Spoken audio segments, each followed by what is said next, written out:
This is the Viper Mini from Razer. It's been about a week since I got the mouse, and I want to tell you about my experience with it in hopes of helping you with your decision making when you're in the market for a new mouse. I played a lot of Valorant in my free time, reaching Immortal on my main and having multiple other accounts in High Diamond. The mouse is priced at $39.99 US, and don't be fooled, you're getting a lot of mouse at this price.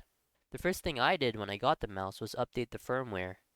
You should do this to have the best experience and be ready to play as soon as possible. Firmware updates usually fix any bugs or glitches that early copies of the mice would have. So what do I like about the mouse? The shape is fantastic on this mouse. If you're a fingertip or claw user, this should be one of the mice you should be looking at if you are shopping for a new mouse. I have a hybrid claw palm grip, and I feel like the mouse becomes another extension of my arm whenever I use it. I'm able to rest the back of my palm on the hump that's a little off-center towards the back, and I haven't had any fatigue issues with my fingers or wrist.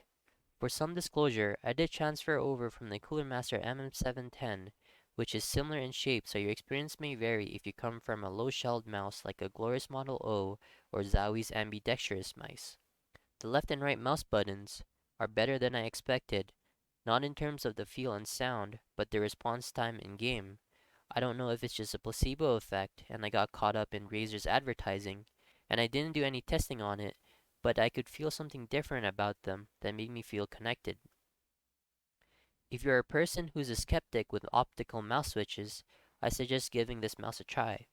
I mean, it costs $39.99, and by all means it's not dirt cheap, but it's cheaper than a majority of the quote-unquote flagship mice out there. Now for the mouse feet. They're good.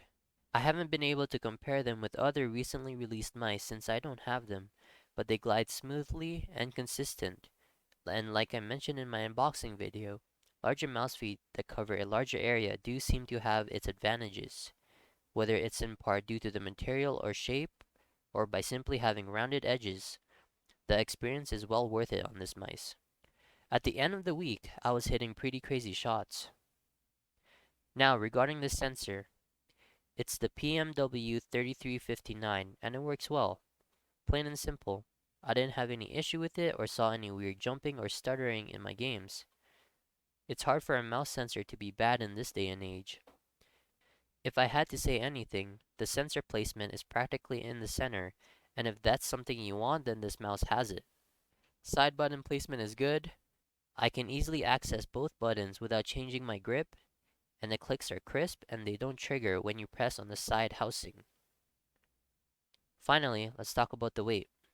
It comes in at 61 grams. How Razer was able to pull this off without drilling holes into the mouse, I will never know, but I love it. It sits in that sweet spot which I consider to be in between 55 to 65 grams. Oh, and of course, you have RGB. Onto the things I don't like. First is the texture and coating. I have sweaty hands, and this mouse felt like a bar of soap in the first few days I was using it. My hands would start to sweat as soon as I got a grip on it and had to constantly wipe my hand.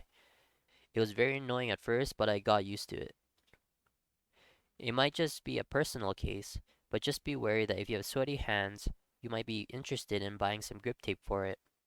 The texture is almost 3M-like, but just plastic, if you can imagine what that feels like.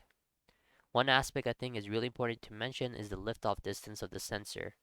To some people like me, this won't be an issue depending on your playstyle, but this sensor has a really high liftoff distance. Other users have complained about the same thing, and there are videos on YouTube that show you how to lessen the issue. If you don't have a mouse bungee, the cable might be an issue for you. It is stiffer than other braided cables that I've seen, and I can see it creating tension as you move the mouse around when the cable is slinging about behind the desk, so a mouse bungee is highly recommended. Overall, there is without a doubt this mouse is going to become my new main for quite some time. There are a lot of features that you're getting for the money, and the build quality is superb. It is difficult to find mice in this price range that's as well built and well performing as this mouse. Just watch out if you have sweaty hands and if you care about liftoff distance. As of right now, you can't fine tune the liftoff distance, but maybe Razer will implement it in the future. For now, just download the latest firmware for the mouse and get it up to date. I'll leave a link to the latest firmware at the time of this video. I'll also leave a link to videos on decreasing the liftoff distance through Razer's surface calibration if that's in your interest. I hope this video helped. Thanks for watching.